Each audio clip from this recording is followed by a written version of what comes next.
Isang linggo nang naghihintay sa airport ang isang 67 taong gulang na babae para sa kanyang nobyong nakilala po sa Facebook.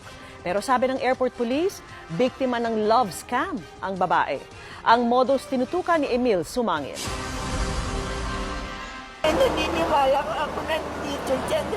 Naluha na lang ang 67 anyos na itago natin sa pangalang Aling Remy mula Binalonan, Pangasinan sa kakikintay sa NAIA Terminal 1. Hindi na raw kasi dumating ang kanya sana raw mapapangasawang si Alex Chandler. 66 anyos na umunay retiradong US Army.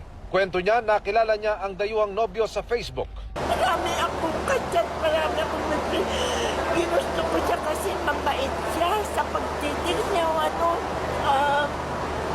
Hindi siya bastos. Nito raw nakarang linggo, humingi raw ng $500 o mahigit 24,000 pesos si Chandler para umano makalabas sa kampo sa Afghanistan at makuha ang pensyon nitong $300,000 o mahigit 14 million pesos. Umutang daw si Aling Remy ng 35,000 pesos para maipadala kay Chandler. Pagdating daw sa airport dito sa Pilipinas, naharang umano ang nobyo niya at pinagbabayad ng 70,000 pesos sa immigration. Nandito siya, hawak siya.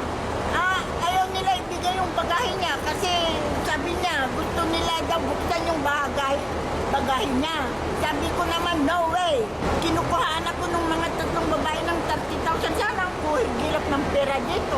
30,000. Tatlo manong babae ang kumokontak sa kanya.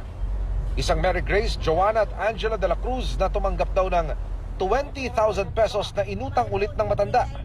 Mahigit isang linggo nang nasa airport si Aling Remy at naniniwalang hindi raw siya na-scam. Hindi, nandito siya. Hindi siya nanluloko ito. Yung tatlong babae ang scammer. Ang mga babae gusto daw nila. Ito sir, sabi niya, I am a problem here. Sabi niya, I don't know where I am. Ngayon, hindi na raw makontak ang mga babae at wala na sa Facebook ang kanyang nobyong si Chandler.